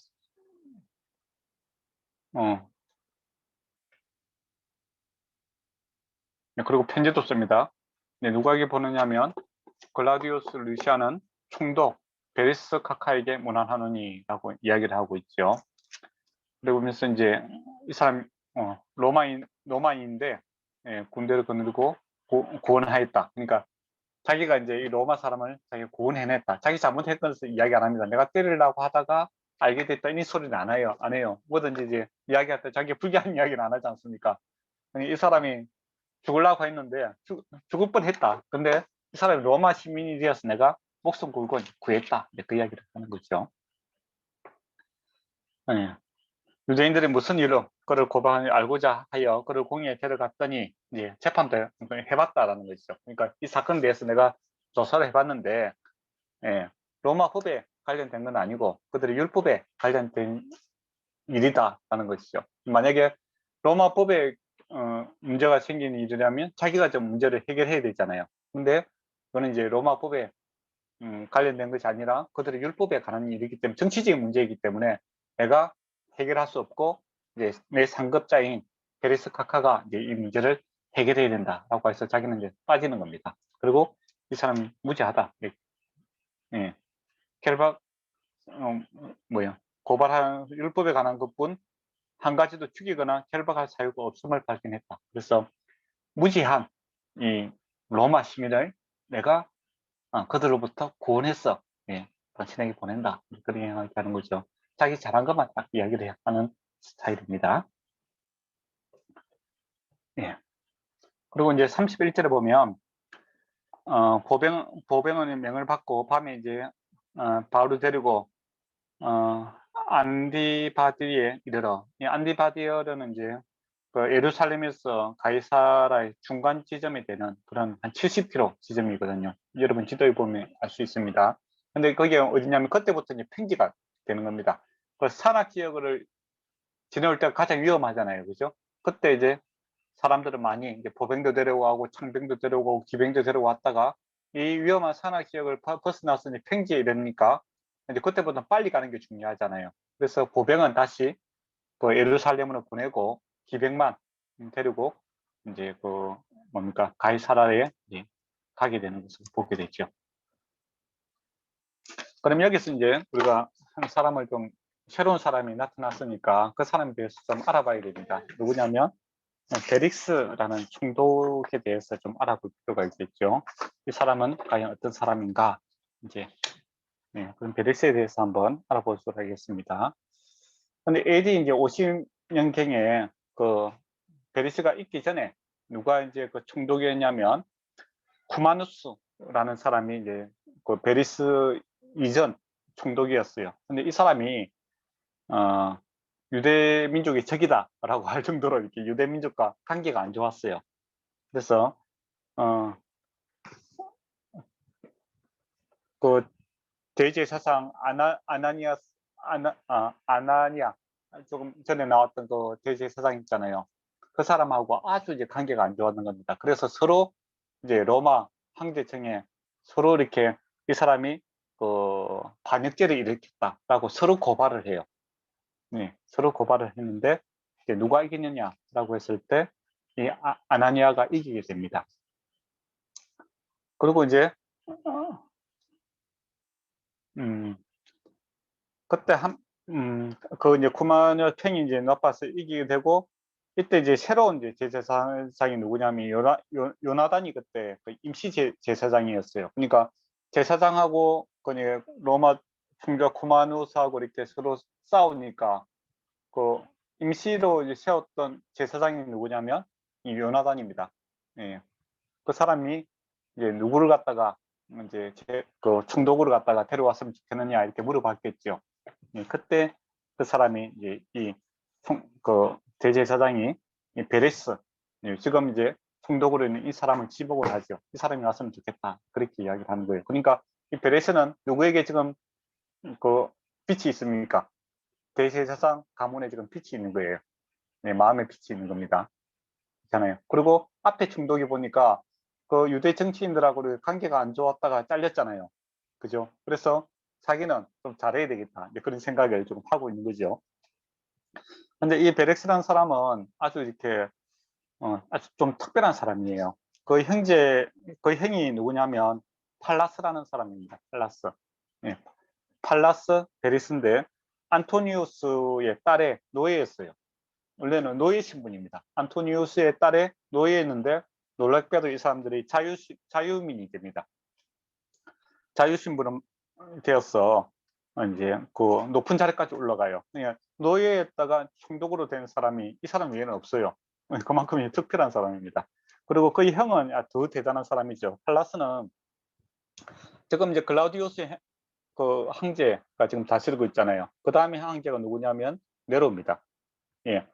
그러니까 클라우디우스와 네로 두 황제의 재정 비서를 맡았던 사람입니다. 뭐든지 재정, 돈을 갖고 있는 사람이 최고의 권력자잖아요. 그만큼 팔라스가 이제 자기 형인데 노예였다가 이제 자유민이 돼서 예, 클라우디우스와 네로 이대에 그쳐서 이제 재정 비서를 맡을 정도로 아주 어떻게 보면 유능한 사람이라고 할 수 있겠죠. 예, 그런 이제 사람인데, 근데 뭐 술수가 좀 용했지 좋은 사람은 아니에요. 예, 그래서 베레스는 자기 그 집안의 그 인맥과 건물 수수, 예, 아주 정치적으로 뛰어났던 사람 같아요. 예, 이것을 이제 이용해서 이제 이 자리까지 올라갑니다. 그리고 이제 사람이 이제 그 당시 이제 그 자객단, 그 암살을 하는 사람들이 많았잖아요. 예, 그런 사람들을 좀 이용을 해요. 그래서 적극적으로 좀 정리하기도 하고 또 그 사람들을 이용을 하기도 합니다. 그러니까 옛날에 뭐 정치인들을 보면 이제 조직 깡패들이 있으면 표면적으로는 깡패들을 갖다 제거하면서도 또 자기가 또 그 사람들을 사용하기도 하잖아요. 그죠? 예, 그와 같은 일을 갖다가 이 사람이 해요. 그래서 나중에 제 사상을 갖다가 그 암살단을 시켜서 제거를 해버립니다. 그리고 이제 자기가 또 그 암살한 사람들을 갖다 제거함으로써 자기의 위상을 이제 높이는 그런 일도 해내는 그런 사람이죠. 아주 머리가 좀 특별한 사람인 것 같아요. 예. 그래서 자객을 갖다가 400명이나 이제 죽입니다. 그러니까 이제 일반 사람들의 입장에서는 민심이 좋아지겠죠. 예, 조직 깡패 같은 사람들을 갖다가 400명이나 죽이고 또 제 세상을 암살했던 사람도 죽이고, 예, 찾아내 죽이고, 그래 사실은 이제 자기가 죽였는데 죽이고 그러니까 민심은 이제 좋아지는 이제 그런 상당히 기회주의자입니다. 그리고 아주 그러니까 그 사람들의 역사학자 이제 타키투스라는 사람이 그에 대해서 이제 그 묘사한 말이 있어요. 온갖 정욕과 잔해한 일을 일삼고 온통 노예의 본능으로 왕의 권력을 휘두렸던 사람이다. 그게 그 사람에 대한 평이 그렇습니다. 그러니까 이 사람은 아주 욕심대로 살았던 사람이고, 그 다음에 노예의 본성으로 살았고, 그리고 잔인한 일도 많이 했고, 또 권력을 지면은 그것을 마음대로 휘두르는 이제 그런 사람이죠. 그리고 이제 이 사람이 자기 조강지처라는 자기 와이프를 갖다가 버리고, 예, 안티오스 누굽니까? 그 헤롯 가문에 있는 그 딸을 데려다가 결혼을 합니다. 근데 그 딸이 우리 같으면 미국 같으면 14살이면 우리나라는 15, 16 정도 되겠죠.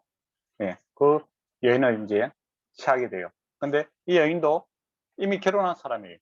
이미 하고 있었는데, 예. 근데 이 베레스라는 사람이 이제 옛날에 마술사라고 하죠. 이제 말도 좀 잘하고 그런 이제 그런 사람을 갖다 붙였어.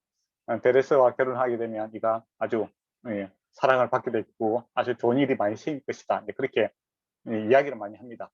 그때 또 하필이면 이제 그 여자가 자기 누나로부터 아니 언니죠. 언니로부터 이렇게 많이 구박을 받고 있었어요. 그래서 요걸 좀 벗어나고 싶은 이제 그런 것도 있었겠죠. 그래서 이제 조광지시를 버리고 이제 새로운 그 아주 어린 여인을 데리고 이제 살고 있는 약간 부도덕한 그런 사람이었다. 이제 그렇게 뒷조사하면 이제 그렇게 나옵니다. 예, 그런 사람이 이제 베레스라는 사람이었다. 이제 그렇게 보시면 될 것 같습니다. 할 말이 많지만은 그 정도 하는 게 낫습니다. 예, 좋은 사람은 아니다라는 것이죠. 근데 나중에 보면 그 바울 편을 드는데 그게 이제 바울이 좋아서 그런 것이 아니라 자기 이익 때문에 이제 그렇다라는 것이죠. 예.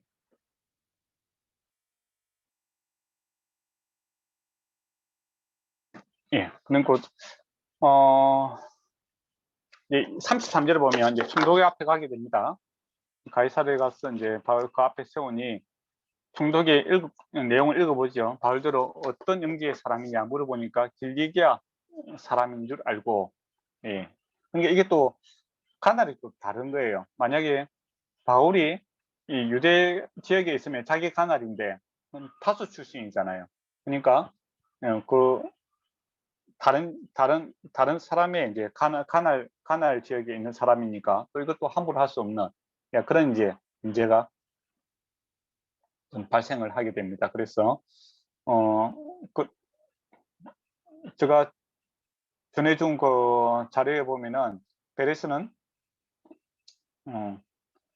바울이 유대 출신이었다면 베레스를 가날 가능인데 그러나 바울이 수리아성에 속해 있던 길리기아 출신이므로 이 사건은 베레스와 수리아의 충도 쿠마트리아쿠스와의 관계와도 맞물려 있는 그런 거죠.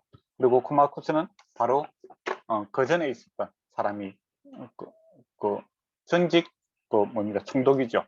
그러니까 이 관계가 조금 애매한 거예요. 그래서 바울이 이제 함부로 또 대하지 못하는 그런 관계가 놓여 있습니다. 그러니까 하나님께서 이제 이 모든 정치적인 또 문화적인 이 사이에서 바울을 절묘하게 지키고 보호하고 있는 그런 것을 보게 되죠.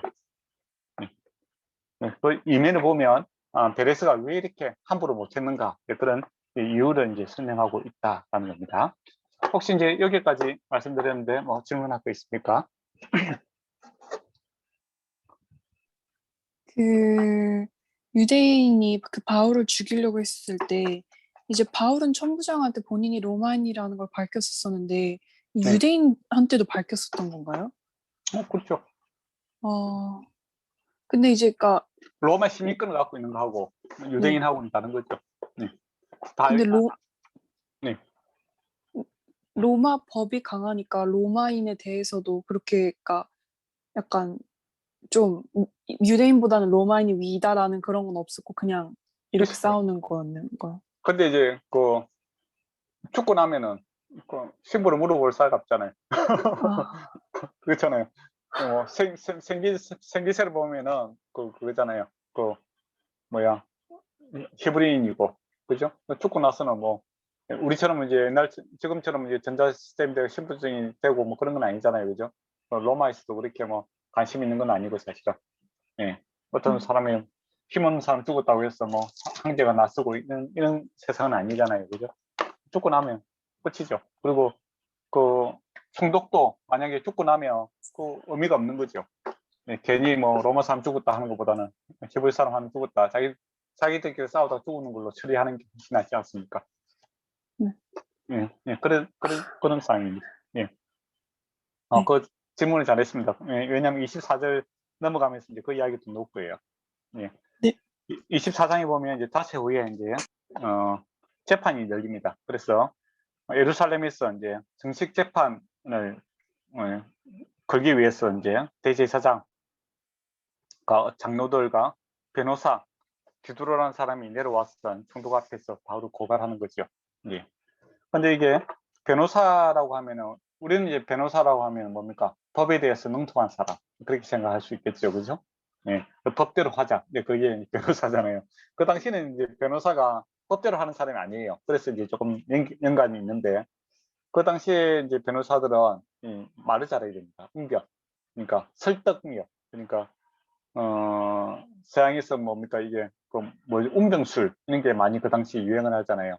근데 그 당시 학문들이 거의 운병술이에요. 운병술 설득하고 댓글 설득하고 다른 것을 반박하는 그런 거의 교육이었잖아요. 여기서 변호사가 하는 일이 뭐냐면 로마법 몇 조 몇 항에서 뭐 이게 다 이런 거 이야기하는 것이 아니라 설득을 잘 시키는 사람입니다. 이 일을 당신, 즉 총독에게 어떻게 이걸 처리하면 총독 당신에게 어떤 이익이 될 것이다. 네, 그런 이제 설득을 잘 시킬 수 있는 말을 잘할 수 있는 사람을 데리고 오는데 그 사람이 변호사 두둘로였다라는 겁니다. 네, 근데 이 두둘로는 이제 로마식 이름입니다. 그러면 로마 사람이니까 그렇게 생각할 수 있겠죠. 근데 로마 사람은 아니고 예루살렘 그러니까 히브리 사람이에요. 근데 이제 로마식 이름을 쓰는 이유는 뭐겠습니까? 모두가 있죠, 그죠? 네. 내가 친 로마 세력이다 이거죠. 대제사장도 그렇고 있는 사람들이 우리는 친 로마 입장에서 지금 이야기를 하고 있는 거다. 이제 그런 입장에서 이야기합니다. 그래서 로마 입장에서 봤을 때도 바울은 죽이는 게 낫다. 이제 그런 의도로 가지고 변호사 두드로를 데리고 이제 와서 고발을 하고 있는 겁니다. 그러니까 법대로 하자는 게 아니에요. 예. 뭐 우리가 이제 여러분이 지금 현재 법에 가면은 법이 우선이잖아요. 그죠? 근데 그 당시에는 법이 우선이 아니라 수목이 우선입니다. 예. 네. 그래서 이제 그래서 카카여 하면서 이제 아부를 합니다. 예. 원래 관계도 별로 안 좋은데 또 아부도 잘하잖아요. 카카여 하면서 우리가 당신의 힘입어 평택을 누리고 예. 태평을 누리고 이건 이제 얼마 전에 이제 그 자격단들을 좀 없애준 그 이야기를 하고 있는 거죠. 근데 사실은 그렇게 감사하지 않았을 거예요. 근데 이제 되게 감사한 것처럼 이야기를 하죠. 이 민족이 당신의 성견으로 말미암아 여러 가지 개시된 것을 우리가 여러 모양으로 어느 곳이든지 크게 감사하나이다. 이건 뭡니까? 한마디로 두 자로 이야기하면 아부를 하고 있는 겁니다. 예. 당신이 더 괴롭게 하려고 하여 우리가 대강 여짜오니 간용하여 들어주시기 바랍니다. 이것은 길게 우리가 끌고 갈 생각이 없다. 그 얘기죠. 복잡한 문제가 아니고 우리말만 잘 들으면 이거는 우리가 빨리 해결하고 우리와 좋은 관계를 유지할 수 있다. 우리말 들으라 이야기를 하고 있습니다. 그래서 우리가 보니 자기들 관점을 이야기하는 이 사람은 전염병과 같은 사람이다. 뭡니까? 아무 도움이 안 되고 예. 앞으로 더욱더 문제를 키울 사람입니다. 빨리 해결해야 된다. 이제 그 이야기를 합니다.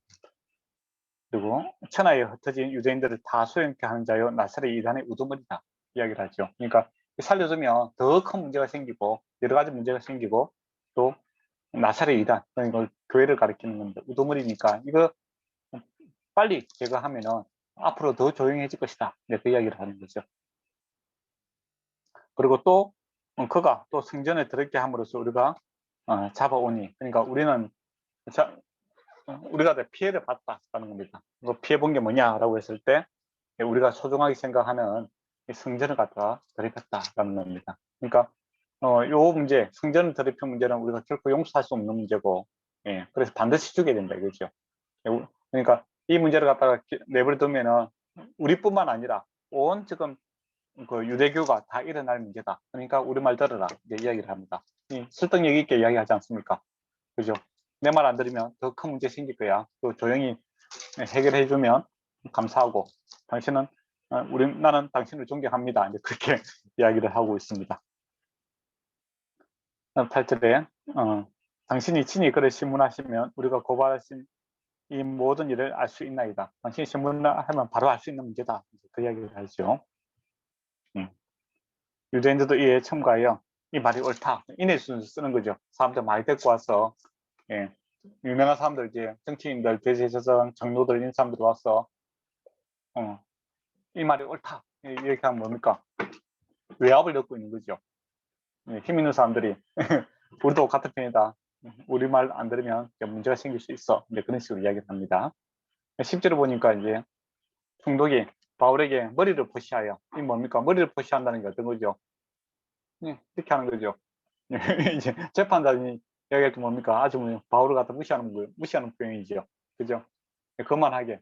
예, 내가 이제 너의 그 목숨줄을 쥐고 있는 사람이다. 말할 거 있으면 말해봐라. 이게 그거죠.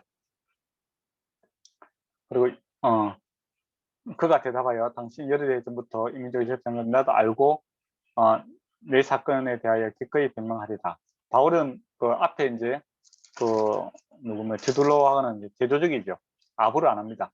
네, 당신 당신 하면서 재판이 된 것을 알고 있고 객관적인 사실만 이야기하는 거죠. 뭐 민족이 편안하고 있는 건 아니에요. 그래서 당신 대사장은 내가 알고 있다. 그래서 기꺼이 변명하겠다. 네, 변론하겠다. 할 말이 있다 이거죠. 그래서 당신이 아실 수 있는 바와 같이 내가 객관적인 사실을 이야기하면 내가 예루살렘에서 예배하러 간 지 열흘 이틀밖에 안 되었다. 그러니까 소동이 일으켰다고 하는데 시간이 너무 짧지 않느냐. 네, 그런 시간적 여유가 없다. 네. 그리고 그들이 성전에서 누구와 변론한 것이나 해당이나 또 심우하는 무리를 소동하는 것을 보지 못하였으니, 그러니까 사실적인 내용이 없다는 거죠. 성전을 소동했다는데 그럼 그 사실 물증을 대봐라. 그런데 그런 일이 없다는 겁니다. 이제 나를 고발하는 모든 일에 있어서 너희 당신 앞에 낼 수 올 것이 없나. 그러니까 물증이 없는 이야기들을 하고 있다. 네. 심정은 있는데 물증이 없다. 그러니까 거짓을 이야기하고 있다 이야기죠. 그러나 이것을 당신께 고발하리이다. 나는 그들이 이단이라, 그러니까 자기 그렇게 하면서 이제 그 내용을 이야기하면서 전도를 합니다. 바울이 참 대단하죠. 예.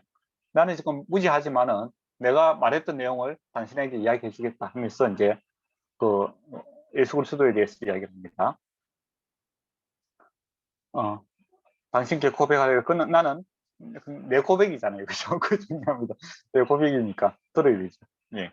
나는 그들이 이단이라고 하는 도를 따라 조상을 섬기고 선지자 율법과 선지자의 글을 기록된 것을 제가 미수하며, 이거는 이제 대제사장도 믿는 거잖아요. 하나님 말씀을 믿는 거, 이건 동일한 내용이에요. 예. 그들이 기다린 바 하나님을 소망을 나도 가졌으니 가졌는데 의인과 악인의 부활이 있습니다. 그러니까 이 문제는 의인과 악인의 부활에 대한 문제가 조금 다를 뿐이다 이야기를 합니다. 그러면서 뭡니까? 네, 의인과 악인에 대한 심판이 있다는 겁니다. 그러면서 이제 그 제사장을 압박을 하는 거죠. 이거 하는 행동을 봐라. 알고 앞에서 나쁜 일 많이 했잖아요, 그죠? 그 아내를 갖다가 그죠?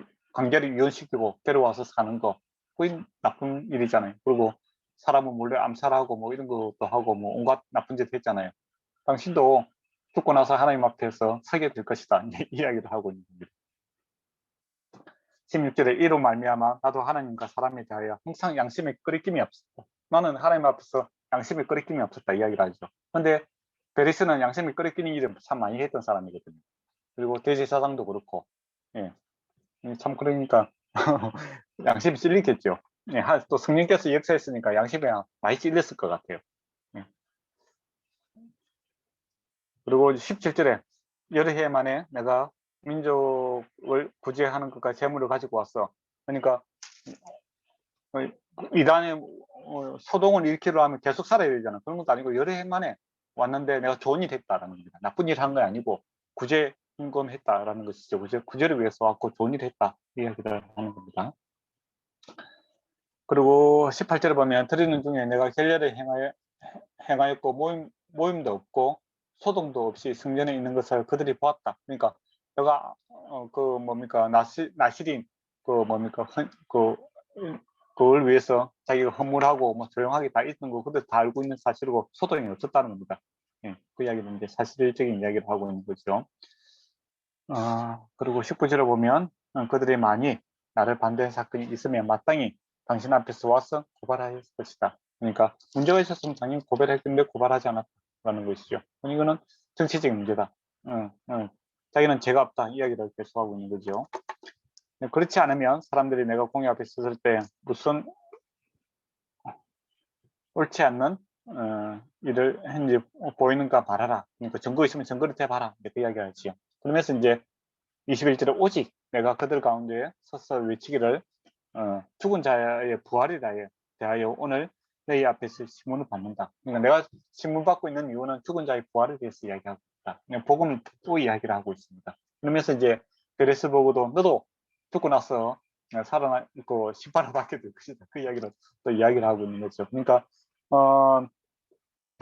베렉스라든지 나중에 또 로마에 가서 바울이 이렇게 복음을 증거해야 된다고 하지 않습니까? 황제 앞에. 근데 개인적으로 이제 이 높은 사람들 그 바울이 만날 수 있는 기회가 없잖아요. 근데 이 재판이라는 것을 통해서 예수 그리스도의 복음을 증거하는 하나님의 도구를 삼고 있고 이것을 바울이 잘 이해하고 그대로 이 순간에 복음을 증거하고 있다는 것이 중요한 포인트입니다. 그리고 22절 보면 베르스가 이 도에 관하여 더 자세히 아는 걸로 연기하여 이르되 청부장 루시아가 내려오거든 너희의 일을 척결하리라. 미루고 있는 것을 보게 됩니다. 왜 베레스는 미뤘을까요? 신은 지금 교회와 그 유대교 사이에서 일어나는 이 분쟁이라는 것을 자기가 알고 있는 거예요. 근데 괜히 이게 간여했다가는 어떻게 되겠습니까? 정말 이렇게 소동이 생길 수가 있는 문제거든요. 그리고 자기가 전혀 덕이 안 되니까 이 베레스라는 사람이 아주 이 정치적인 머리가 뛰어난 사람 아닙니까? 곤란할 때는 어떻게 하죠? 미루는 거죠. 스스로 이제 문제가 좀 해결될 때까지 미룹니다. 언제까지 미룹니까?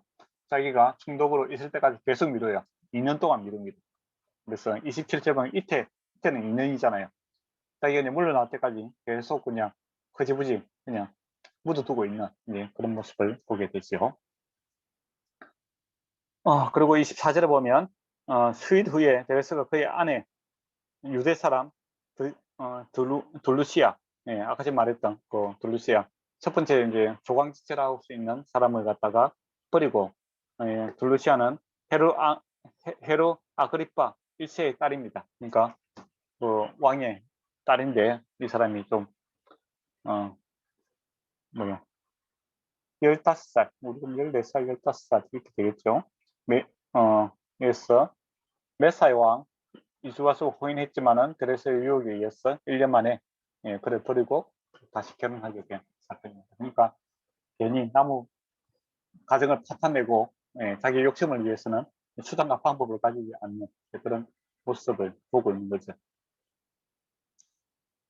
그리고 이제 그들이 이제 같이 듣습니다. 그리스도 예수의 도를 듣거나 그 복음을 들었겠죠. 죄인이 심판받고 또 회개해야 된다. 이 내용들을 이야기하겠습니다. 바울이 의와 절제, 장차 올 심판에 대해서 강요하니 그러니까 의하였을 때 어렵지 못하다는 것을 자기가 알잖아요. 그죠? 그리고 절제해야 된다. 절제하지 못하고 살아는 거잖아요. 권력에 대해서 남용을 했는 거고 그죠? 여러 가지 이제 문제가 있는 거죠. 그리고 심판이 있을 것이다. 그렇게 하니까 베레스가 심히 두려워 떨었다 하는 겁니다. 그때 성령이 역사했겠죠. 근데 이제 해결하지 않습니다. 지금은 가라. 좀 미루고 있습니다. 내가 틈이 나거든 너를 부르리라. 그러니까 이 복음이 들어왔을 때 바로 해결해야 되는데 사람 해결하지 않고 계속 미루고 있는 그런 모습을 보게 되죠. 우리가 이제 복음을 증거할 때도 이런 사람들이 많습니다. 다음에 상황이 좋아지면 교회 가겠다. 그런 사람들이 많죠. 상황이 좋아지면. 예수 안 믿으면 상황이 안 좋아집니다. 예수를 믿어야 상황이 좋아지지. 그리고 내가 좀 거룩해지면 내가 가겠다. 예수를 믿어야 거룩해지지. 자기 스스로 거룩해질 일이 없습니다. 그러면서 계속 미루는 이제 그런 스타일이죠. 요즘에도 이제 그런 사람들이 많은데. 그러면서 또 동시에 또 욕심도 생기는 겁니다. 바울에게 돈을 받을까 하여 더 자주 불렀더라. 베레스가 이제 아주 욕심 많은 사람인데 바울을 이제 뭡니까 헌금한 예루살렘 듣기 위해서 헌금했던 내용들 액수를 알잖아요, 그죠? 그리고 또 바울의 친구들이 유력자들이 찾아오고 그러니까 뇌물을 좀 받기 위해서 계속 좀 자주 부르고 이제 그렇게 하는 모습을 보게 됐죠. 참 베렉스라는 사람이 참 욕심이 많은 사람이고 겁도 많은데 예수님을 믿지 않고 나중에 이제 이렇게 하다가 문제가 있어갖고 쫓겨나게 돼요. 그래서 이제 로마로 이렇게 다시 잡혀갑니다. 잡혀가는데 이 베렉스라는 사람이 자기 형 팔라스가 정치적인 이게 역할을 했겠죠. 그래서 다시 이렇게 풀려나게 되는 그런 일도 발생을 하게 됩니다. 그냥 세상에서는 뭐 이렇게 기회주의자로 이렇게 살았지만은 하나님 앞에서는 기회주의자가 될 수가 없겠죠, 그렇죠? 예. 그러니까 그런 모습도 한번 생각해 볼 수가 있겠습니다. 오늘은 여기까지 할까요? 그리고 혹시 여기까지 했는데 질문할 게 있으면 질문하셔도 됩니다.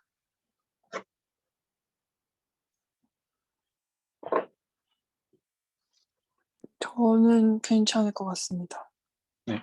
보배자매는 혹시 질문할 게 있습니까? 저도 괜찮습니다. 네. 지금 열심히 입력하는 데 바빠서 질문할 여유가. 네. 네. 네. 그냥 한번 들으면 됩니다. 네. 아주 열심히 듣고 있습니다. 네, 감사합니다. 네. 그러면은 기도하고 마칠까요?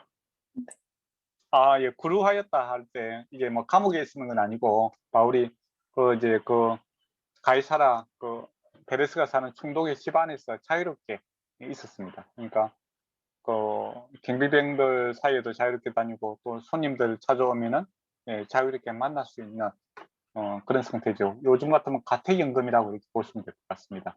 근데 집이 좀 좋은 집이죠. 예, 총독이 사는 집이니까 예, 거기서 안전하게 이렇게 대우를 받으면서 2년 동안 있었다 이렇게 보시면 될 것 같습니다. 네. 오늘은 누가 기도하시겠습니까? 네, 제가 하겠습니다. 네. 사랑하는 주님 아버지 감사합니다. 저희의 약함을 아시고 그것을 들어 써주시고 아버지 주님께서 얼마나 크신 분이신지 얼마나 사랑이 많으신 분이신지 아버지 알려주셔서 너무나도 감사드립니다. 바울의 이런 전도 여행 그 여정 가운데 아버지 순간순간 주님께서 함께 하시는 것을 보면서 저도 위로를 받고 아버지 저도 힘을 낼 수가 있고 아버지 주님을 믿고 더 담대하게 나갈 수 있는 것 같습니다. 아버지 이 마음이 잃지 않도록 주님께서 항상 함께하여 주시옵시고 무엇보다도 주의 자녀인 것을 아버지 잊지 않고 어딜 가서든지 아버지 그 빛을 나타낼 수 있도록 소금의 역할을 감당할 수 있도록 주님께서 인도하여 주시옵소서. 내일도 주일입니다. 아버지 정말 기쁜 마음으로 주님 예배드릴 수 있도록 인도하여 주시옵시고 또 새로운 영혼이 올 때 또 함께 주님 말씀 나누고 은혜 나누면서 주님 안에서 더욱 친하게 될 수 있도록 주님께서 인도하여 주시옵소서. 감사드리며 예수님의 이름으로 기도드렸습니다. 아멘.